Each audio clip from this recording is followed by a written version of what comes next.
Today on Blue 58, if the Packers are going to treat this season like it's just for evaluation, we should too. It's preseason week 12, folks. Blue 58! Hello and welcome to another episode of Blue 58, the one and only podcast of thepowersweep.com. I am your host, John Meerdink, and I am happy to be with you here for another episode. If you're a longtime listener, you know that preview episodes are sometimes a struggle for me. Not because I don't like doing them. I do.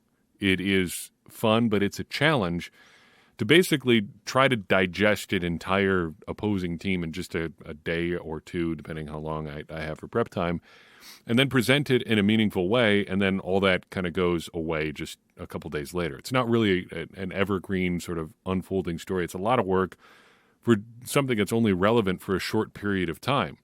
And it's tough. It's been tough historically, as long as we've done this podcast, to deliver what I think is something valuable to the audience in the time that we have to really talk about the opposing team and in the scope of the preparation time that we have to do that. This season has added an additional challenge to that, because I think it's pretty clear that while the Packers, I think, are trying to win games, winning is not necessarily the priority here. And on top of that, things have been just so disjointed for the Packers on offense and on defense that it's hard to talk about them in a way that makes sense for most traditional previews. Think about how we do it most of the time. Ideally, you want to kind of talk through an overview of your opposing team, their defense, their offense, and how the Packers match up with both sides of the ball. You get a feel for, just look at this week, the Los Angeles Rams defense. How are they going to stop Aaron Donald? How are they going to attack that opposing defense? Where are the weak spots that they can probe? Normally, that's a really good question. Some really important questions. And if you were going into a game really focused on making sure you got the wins because you're trying to build toward the postseason, and you thought you had a realistic shot of beating any team on any given Sunday, you'd want to explore that because you want to sit down on Sunday whenever the game kicks off and have an idea of what you're looking for. What should we be expecting the Packers to do, and how do they execute within that context? But the Packers have been so bad on the execution front, on offense and on defense, that there's really almost no point in talking about how they match up with an opposing team. The focus week in and week out almost has to be on the Packers. And as Brian Gutekunst said in his press conference this week, we're really talking all evaluation here. We're talking about how the Packers are going to look over the last 10 games of the season. We're going to talk about how Jordan Love is playing. We're going to talk about how other people are helping or not helping Jordan Love play. But the focus is really on the Packers. And like we talk about every year in the early portions of the season, we're trying to get to know this team. Except that process is going to take the entire year. It's going to be all about getting to know the Packers. So if we look at it that way, the entire rest of the season almost works out to be like preseason. They do keep score. The games count, well, especially count for the Packers draft position, but the wins and losses aren't really the point. What are we looking for from the Packers? That's how we do it in the preseason. What do we want to see from the Packers this week? So I think that's how we're going to do previews, basically from now on. What are we looking for from the Packers this week? Got a few things to look at this week. Some of them, one of them in particular, in the wake of this week's Rasul Douglas trade. So let's just talk about that one first. We'll start on defense for once. Usually we start on offense. Let's start on talking about defense. We got to see what the Packers do at cornerback here, and we got to see what the Packers cornerbacks do in response to being more in the spotlight, even more in the spotlight than they had been with Rasul Douglas out of the picture. I think in a vacuum, Jair Alexander is a better player than Rasul Douglas. But this year, I think Douglas was better than Alexander so far this year. How does Jair Alexander respond being the only, I guess really the only reliable veteran player in the secondary with respect to Darnell Savage? How does he carry that load? What does the rest of his season look like? Can he bounce back after a somewhat disappointing start to the year? And how do other guys step up in Douglas's now permanent absence? Carrington Valentine, now's the time, buddy. I mean, if you've got anything that you want to do for the remainder of the season, there's going to be plenty of opportunities here. You might as well try to make the most of it. Jumping over to the offensive side of the ball, the thing on the top of my watch list is the opening script. We've talked, maybe not primarily, but kind of tangentially about how the Packers have started games slowly throughout this year. And one of the things that come up throughout various corners of Packers media has been the offensive script, how the first 15 plays or so go for the Packers, because it's basically industry standard that you want to be scripting those plays. Those are plays essentially that you're going to be very familiar with because you put them in just for this game. They're formations that you want to emphasize, personnel groups that you really think can give you an advantage against the opposing defenses, plays that are right in your wheelhouse that you're the most comfortable with, that you think are going to help you get off to a strong start. It hasn't worked out that way for the Packers this year. And last week is really the perfect example of how badly it can go. The Packers come out on their first couple of drives with just 3 or 4 of the ugliest plays you could ever imagine seeing. You have the first drive, like the second or third play of the game last week against the Vikings, an RPO. You've probably seen the video right now where nobody runs a route. Jordan Love makes what seems like a pretty good pull decision on the RPO, the R portion of the RPO. But by the time he gets to the PO portion, the pass option, nobody else has gotten the memo. There's nobody else running a route, and so he's got to just hang on to the ball and try to make something happen, and he does. But unfortunately, Rasheed Walker, doing his job on the RPO, ends up illegally downfield because he wasn't supposed to be, or the ball was supposed to be out by that point.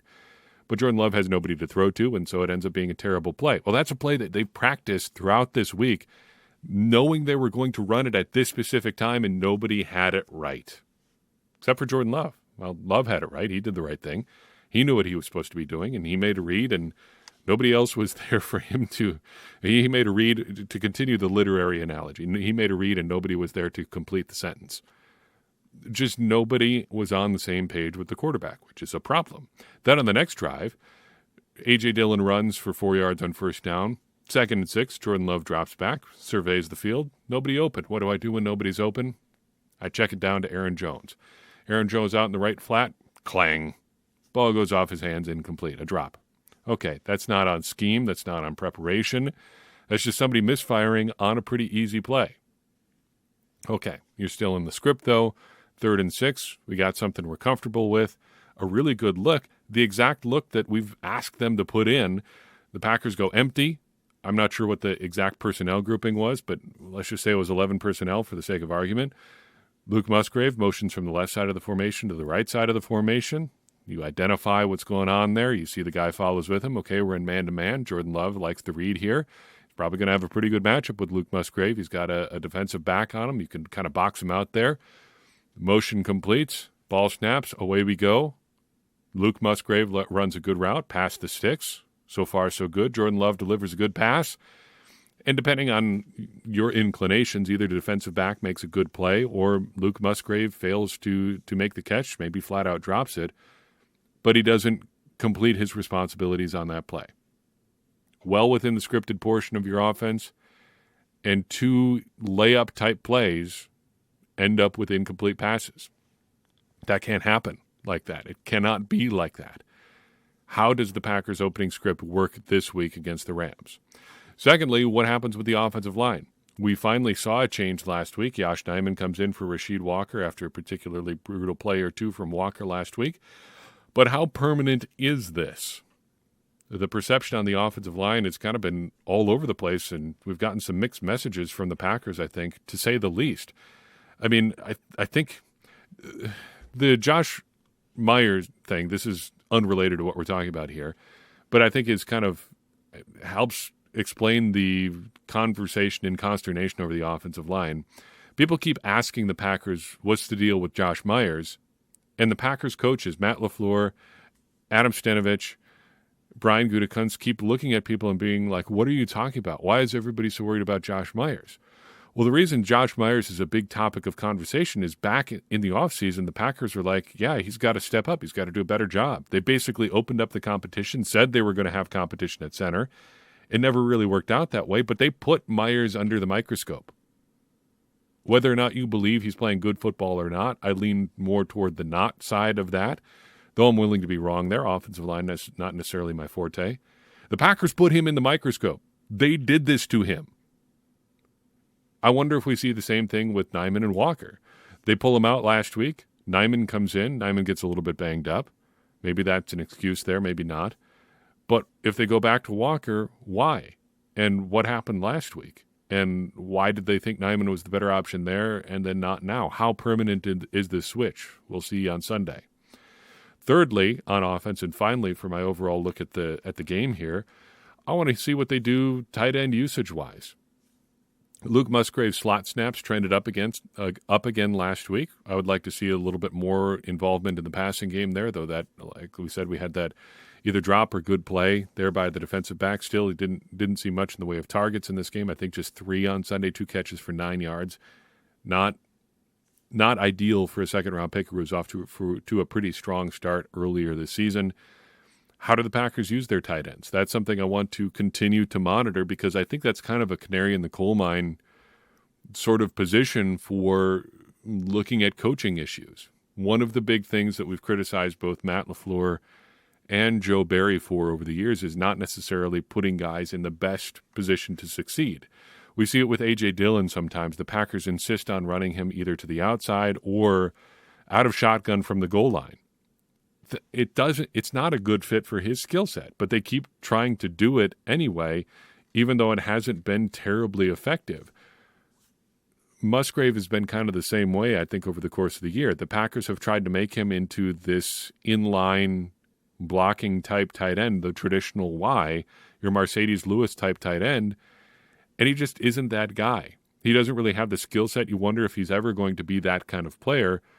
But what he has been at the college level, and I think in the NFL we've seen him do it fairly successfully, at least in small spurts, is just be a big move tight end, be a big, tall guy who can run fast and create mismatches that way. Why not use him that way primarily or exclusively? Let's watch and see what happens. It looked like there were more opportunities for him to be open in the passing game, operating more out of the slot on Sunday. We also saw him effective in that capacity against the New Orleans Saints. His other game where he was lined up in the slot, or at least detached from the formation a little bit more. What do we see from Musgrave and the Packers tight ends this week? That's my preseason, quote-unquote preseason Packers watch list here in Week 9 at the midpoint of the season. What's yours? I'd be interested to see what you come up with. For something completely different, I got to talk to somebody with a very similar perspective on how we should be watching the Packers this week. Justice Mosqueda of Acme Packing Company invited me to join him on his podcast this week, to talk a little bit about what's going on with the Packers, some of the big storylines of the week, and there were quite a few big storylines. Rashawn Gary signed an extension. Remember that years and years ago? That was once big news this week. Then Rasul Douglas got traded. Then Brian Gutekunst had a bunch to say. We talked even a little bit about free agency and the draft coming up for next year. I'm going to play you a portion of that conversation in this show, and then you should go check out the Acme Packing Company podcast and their entire feed, which has shows from Justice, a collaborative podcast with the Pack-A-Day crew, the Great Unpack podcast with my friend Zach Rappaport, the Reporting as Eligible podcast with Paul Noonan and Matub, and J.R. Radcliffe from the Milwaukee Journal-Sentinel. It's a great lineup of podcasts. I think you'd find something you like in that group, even if you don't necessarily consume all of them. Here's a chance to sample a little bit of my conversation with Justice Mosqueda. Go ahead and check out the rest of the podcast in the Acme Packing Company feed for the full, nearly hour-long conversation between myself and Justice. If you wish these episodes went a little bit longer, you're in luck because we had a pretty long conversation with the APC podcast. So here's a listen. Here, take a listen to this. Check it out, and then go check out the full podcast when you're done with this sample. Thought a couple interesting things were said by Goot in his, post trade deadline presser. The only in-season presser that he has during the year. One of them was that he kind of wanted to be a little bit more of a buyer than a seller. But he said, the hashtag value didn't end up panning out. I think a lot of that ends up coming back to the running back position, which is something, Jake Glazer had reported that the Browns, the Ravens, and the Packers were still involved in running back conversations. I think some of that has to do with, again, looking, these guys are all doing work on the draft right now, right? Like Mm-hmm. they're sending all their scouts out. They are beginning to kind of build out those boards. On the consensus draft board right now, there is one running back who is slated to be picked in the first 75 selections in this upcoming draft. It's Travion Henderson, who is currently dealing with an injury right now. Yeah, yeah. So that kind of gives you an idea of what the landscape is going to look like moving forward in terms of the draft picks. I wanted to actually unpack the idea of Gutekunst being a buyer here with you a little bit, because I think if you're on the optimized draft capital, kind of analytics bandwagon, being a buyer doesn't necessarily make a ton of sense from that perspective. And especially when you start talking about, being in the market for a running back, the initial reaction is, wait a second. And you and I were laughing about this off air. It's funny to picture Brian Gutekunst sitting there in his office, staring at the roster, seeing how the Packers have played here through 2 months and going, you know what is the real problem we got to look at here? It's running back. If we just get it back, we're going to solve everything here. But that's not really what it's about, as you're saying. He's looking long term, and if you could get somebody who'd be under contract for next year too, possibly, there is a way that it can make sense to be a buyer. Is that kind of what you're getting at when you look at the whole scope here? Yeah, and the other thing too is there has been a lot of talk about running backs being undervalued, right? And I think we're getting to the point where, the hashtag analytics guys might end up starting to agree with that, with how efficient the run game is becoming at the NFL level. A lot of that has been because these running backs are just getting franchise tagged. I don't know how viable, not valuable. Sorry, I kind of mumble mouth a little bit. That is going to be moving forward, because there's going to be so many running backs that are slated to hit this 2024 open market if they don't get tagged, right? So we're talking about Derrick Henry, Josh Jacobs, Saquon Barkley, Tony Pollard. Who knows what's going to happen with Dalvin Cook? I don't think he's going to end up resetting the market by any means there, though. Probably Austin Eckler. Those are probably the big names. Probably not missing anyone, I don't think. I don't think so. Plus, you're talking about potentially Aaron Jones having a $17 million cap hit next season, right? And what happens with that situation? I kind of understand wanting to secure the position moving forward because of the uncertainty of what is veteran pay going to look like, right? Do we just want to trade for a guy, sign him in this market before the market starts exploding, right? That's something we saw with the Devontae deal, for example, right? Yeah. I mean, the wide receiver market exploded right when he was becoming a free agent. And they were like, whoa, hold up. Oh, dang, this kind of got out of hand. On top of that, DeAndre Hopkins had his wacky contract a couple years prior too, and that was supposed to be the starting point for how and everything. I think even people we were looking at that prior to the 2021 season and thinking, well, there's no way that contract is an outlier. But then in the intervening time, things go bananas, and suddenly it doesn't look crazy. It's probably not a great deal, but it still resets the market in a way that you have to respond. And by that point, it seemed like it was too late. Yeah. Absolutely. And I don't know if, the Christian McCaffrey deal is going to be that for the running back market. I know that's the one where it's no one's really willing to pay close to that money. So that's why all these guys are getting tagged. It'll be interesting. I mean, just keep an eye out on that. It's something you should keep in mind moving forward, because I think if Green Bay is going to spend money in free agency, I wouldn't be surprised if it came, with a running back.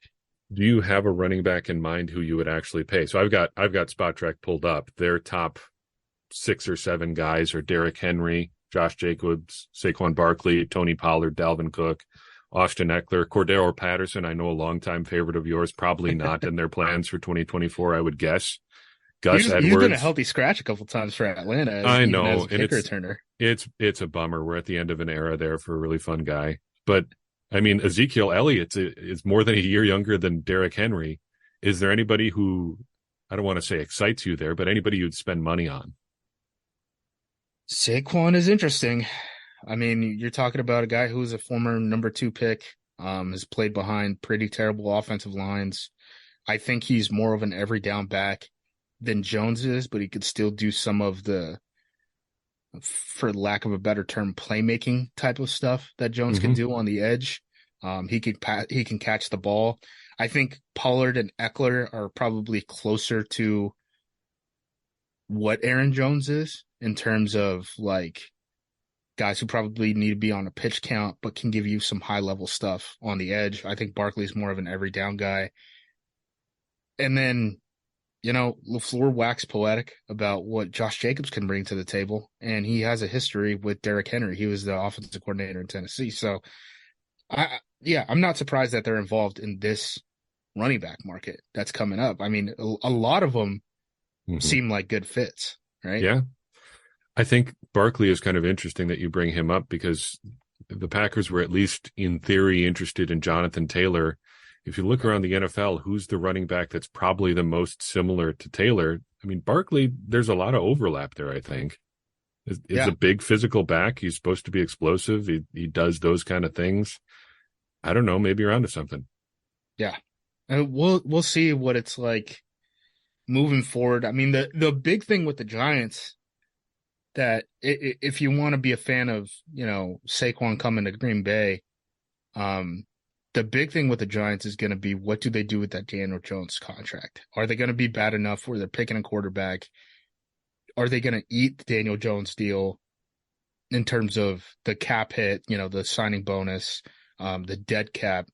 And then if they do trade Daniel Jones away Hmm. because he has guaranteed salary remaining on that contract, are they going to have to eat some of that money, right? And if Hmm. they're taking on all that cap space just to get rid of Jones and transition to either, Drake May or Caleb Williams, the only two quarterbacks I think that are like really in the running at the tippy top of the draft at least.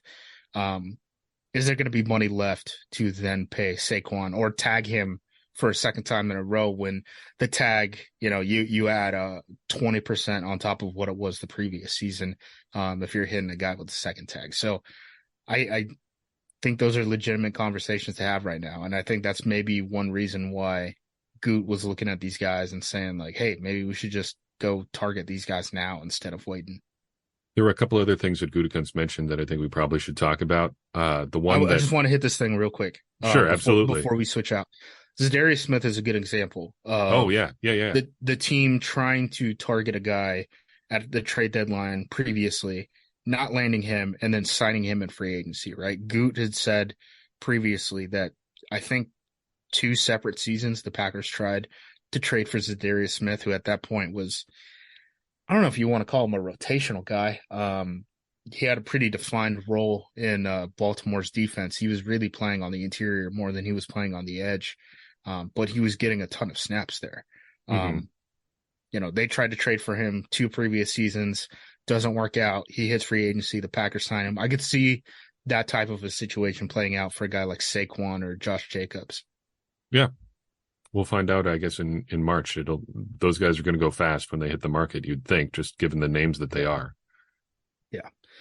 All right. What were your points? Oh yeah, Gutekunst had a couple other things, and one that I was just watching. I had a meeting that I was only half paying attention to prior to this, uh, but you got in a little bit of hot water tweeting out a clip of what was supposed to be Josh Walker or Rasheed Walker getting smoked on a pass rush, Yeah. and you got some interesting attention on that one. But in the presser this week, Brian Gutekunst went out of his way a couple times to talk about how well he thought the offensive line was playing. Both Josh Myers and Rasheed Walker. I mean, you've looked at the tape. What do you think? Josh Myers, assess. Um, I think some of the plays that he gets heat for on game day, once you watch it from, the end zone angle, you're like, oh, that was John Runyon going the wrong direction and stuff like that. I still don't think he's been having a great season. I frankly don't even know if the whole he's playing the best ball of his career thing tracks. Um, I don't know if it's a position that they would be willing to challenge this upcoming offseason just based off of how they've talked about him. Walker is the interesting one to me. I've never really been on the Walker bandwagon. I know the pass protection numbers, like the first two starts, I think it is. If the Lions game was week 4, then the first two starts in his career, the pass protection numbers were good, but he never really seemed to be as consistent of a blocker as Nyman. I think their hope was just always like, man, if we can get a starting tackle with a 6th or 7th round pick, that would go a long way in terms of developing this team. I think they just kind of pulled the ripcord after that sack that he gave up with chip help from A.J. Dillon against a wide 9 guy. I think it was second drive against the Vikings. After that, I think they were just like, you know what? Let's stop kind of thinking about the future. We got to start winning some ball games. Nyman is the more consistent guy. He's got to play.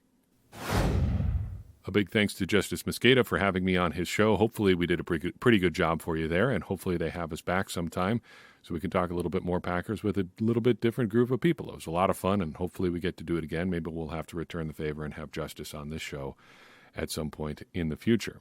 In the meantime, that's all I've got for you in this episode of Blue 58. I appreciate you tuning in. I would appreciate it even more if you would take a second and share this episode with someone you think would enjoy it. That's going to help more people find the show and get more people involved in this conversation you and I are having about the Green Bay Packers, which in turn is going to help all of us, me included, become smarter Packers fans. And as I always say, smarter Packers fans are better Packers fans, and better Packers fans are what we all want to be. I'm your host, John Meerdink. We'll see you next time on Blue 58.